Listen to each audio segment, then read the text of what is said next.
मुख्यमंत्री डॉक्टर मोहन यादव की अध्यक्षता में हुई मंत्रिपरिषद की बैठक में 1 सितंबर 2025 से पेंशनर्स को 7वें वेतनमान में देय महंगाई राहत राशि 53% से 55% और छठे वेतनमान में 246% से 252% करने का निर्णय लिया गया है। आप सभी जानते हैं कि भावांतर योजना सोयाबीन का MSP इस बार 5,328 MSP हुआ है। साधारणतः मार्केट का रेट कई बार MSP से कम होता है। इस बार तो शायद करीब बराबर जा रहा है, पर हाँ फिर भी कुछ स्थानों पर MSP से कम है मंडियों में रेट।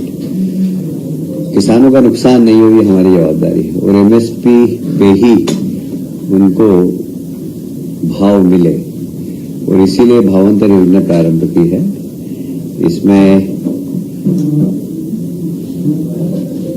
किसान किसी भी रेट में खरीदे, एक पूरे प्रदेश की मंडियों का मॉडल रेट निकालेंगे और उस मॉडल रेट से कम में यदि उसका बिकता है तो मॉडल रेट और भावांतर के बीच की राशि किसानों को मिलेगी।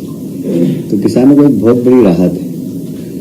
उसका कारण है थोड़ा सा कि इस बार पानी कहीं पर बहुत ज्यादा गिरा, कहीं कम गिरा, दाना छोटा है बड़ा है, इससे किसान को भाव कम मिलने की संभावना थी। पर ये भावांतर योजना आने से अब किसान बड़े लाभान्वित होंगे, किसी किसान को नुकसान नहीं होगा और कम से कम उसको MSP और मॉडल रेट के बीच का पैसा तो उसको मिलेगा ही, ये इसमें सुनिश्चित किया गया है।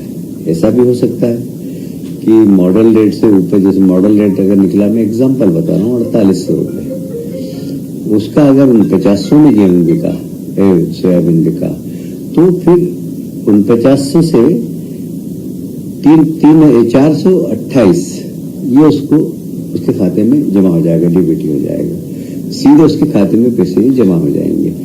इसमें मुझे लगता है कि काफी प्रचार प्रसार भी हो गया और कई बार व्यापारी कार्टेल बना लेते हैं, तो हमने सारे जनप्रतिनिधियों से कहा कि आप मंडियों में खड़े रहें, कार्टेल नहीं बने और किसानों का नुकसान नहीं होना चाहिए।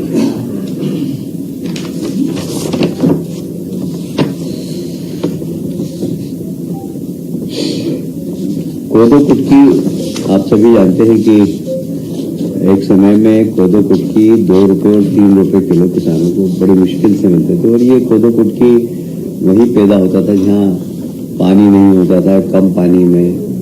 और हमारे देश के प्रधानमंत्री जी ने कोदो कुटकी का भाव पूरी दुनिया के अंदर बढ़ा दिया और हेल्थ के प्रति जो कॉन्शियस लोग हैं, अब सब लोग कोदो कुटकी ही खाते हैं, गेहूं छोड़ दिया। उसमें से एक मैं भी हूँ। मुझे बहुत सारे लोग हैं जो कोदो कुटकी खाने लग गए। एक समय था जब ये 2 रुपये 3 रुपये में मिलता था और माननीय प्रधानमंत्री जी ने इसकी खेती को भी प्रोत्साहन दिया है। एक लंबी घटना है, पर मैं आपको कभी बाद में बताऊंगा। वो कोदो कुटकी का रेट मिले, हमारे 11 जिलों में किसान बोते हैं और उनको सही मूल्य मिले और उस खेती के प्रति भी प्रोत्साहन मिले उनको। इसलिए एक तो रेट हमने किया है 3500 रुपये प्रति क्विंटल, ये किया है कुटकी का, और कोदो का है 2500 प्रति क्विंटल। ये सब 250 और 300 रुपये प्रति क्विंटल में बिकते थे। मतलब मैं किराने वाला हूँ, इसलिए मुझे मालूम। और ये एक राज्य सरकार ने बहुत अच्छा काम किया, सिरी अन्न फेडरेशन बनाने का निर्णय लिया है। इस सिरी अन्न फेडरेशन इस कोदो कुटकी को मार्केटिंग करेगी, इसका वैल्यू एडिशन के लिए काम करेगी और हमारे रेशम समृद्धि योजना, ये भी एक समय में हमारे यहाँ काफी होता था, पर अब धीरे धीरे कम हो गया। इसमें पहले राज्य सरकार प्रति एकड़ लागत मूल्य 3.65 लाख प्रति एकड़ लागत मूल्य मानती थी। अब हमने इसकी लागत मूल्य 5 लाख कर दी। और उस वक्त किसान का अंश होता था 1.56, 1,56,000।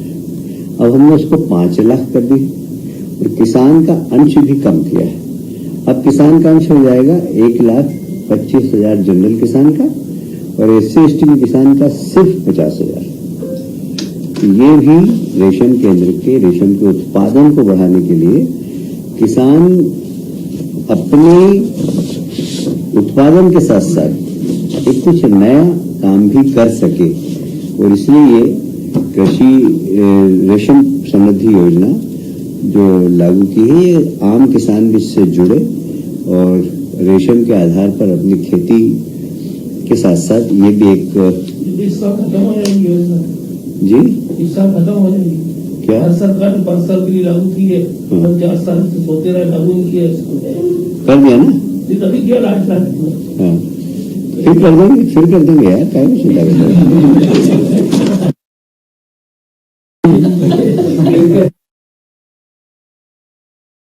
भारत सरकार ने सूक्ष्म लघु और मध्यम उद्योग जो MSME है, वो कोविड के वक्त तो बहुत संकट में आ गई थी और आपको याद है प्रधानमंत्री जी ने MSME को बढ़ावा देने के लिए अलग से बैंक लोन, उनके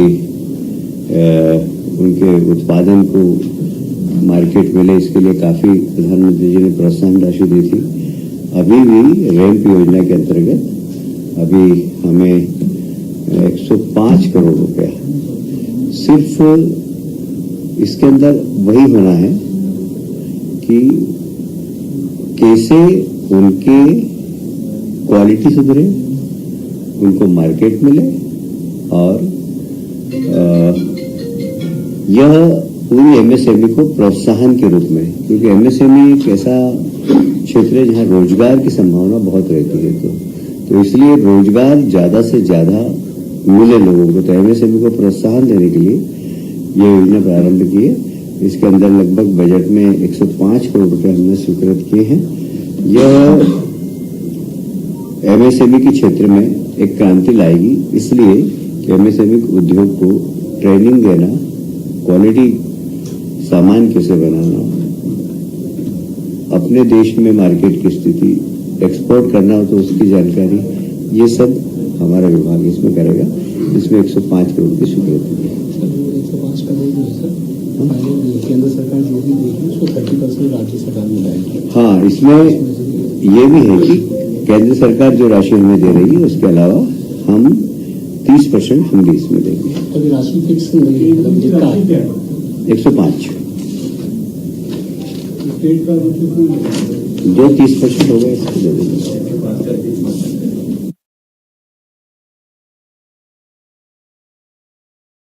आपको याद होगा हमारे एक विधायक थे,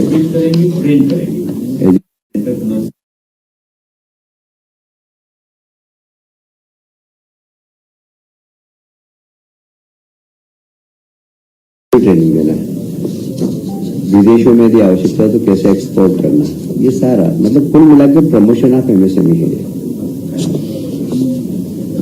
एक आपको याद होगा हमारे एक विधायक साथी हैं मधु वर्मा जी इंदौर के, उनको वो सीवियर अटैक आया था और एक उनके गनमैन थे उनके साथ में उस वक्त, 15वीं वाहिनी के श्री अरुण सिंह भदौरिया, उन्होंने बहुत मेहनत करके घर से हॉस्पिटल ले जाने में उन्हें CRP दिया, मुंह से ऑक्सीजन देके उनका हार्ट चलाया, और डॉक्टर का ऐसा कहना था कि इतना सीवियर अटैक था कि ये यहाँ तक नहीं आ सकते थे यदि ये जवान ये सारी प्रक्रिया नहीं करता तो माननीय मुख्यमंत्री जी देखने आए तो हमने उनको रिक्वेस्ट किया कि इस जवान ने तो दूसरा की जान बचाई है, इसको मुख्यमंत्री जी ने घोषणा की कि हम इसका out of the turn promotion करेंगे। विभाग में इस प्रकार के प्रमोशन कभी भी नहीं हुए आज तक। अधिकारियों का कहना था कि नहीं ये तो ड्यूटी किया तो क्या होगा, नहीं, ऐसे लोगों को प्रोत्साहन देना चाहिए और आउट ऑफ टर्न इनको हम प्रमोशन दे रहे हैं।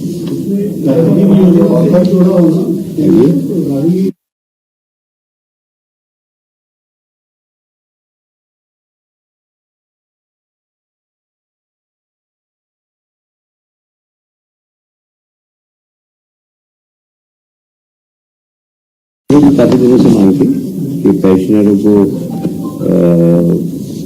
पेंशन में वृद्धि की जाए, तो इस बार हमने 5वें और छठे और 7वें है ना, छठे और 7वें वेतन आयोग में इनकी पेंशन बढ़ाने का निर्णय लिया है। इसमें सरकार को लगभग 170 करोड़ रुपए का बजट प्रावधान करना है।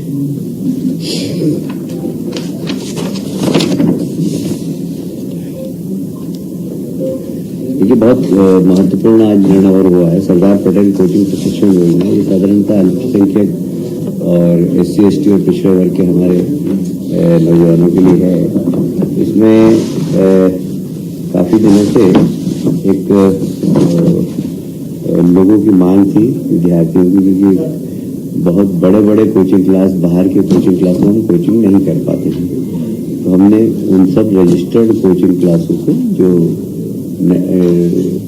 नेशनल लेवल की है उसमें भी प्रशिक्षण प्राप्त कर सके, इसलिए उन सब का रजिस्ट्रेशन करने का पंचवर्षीय निर्णय लिया।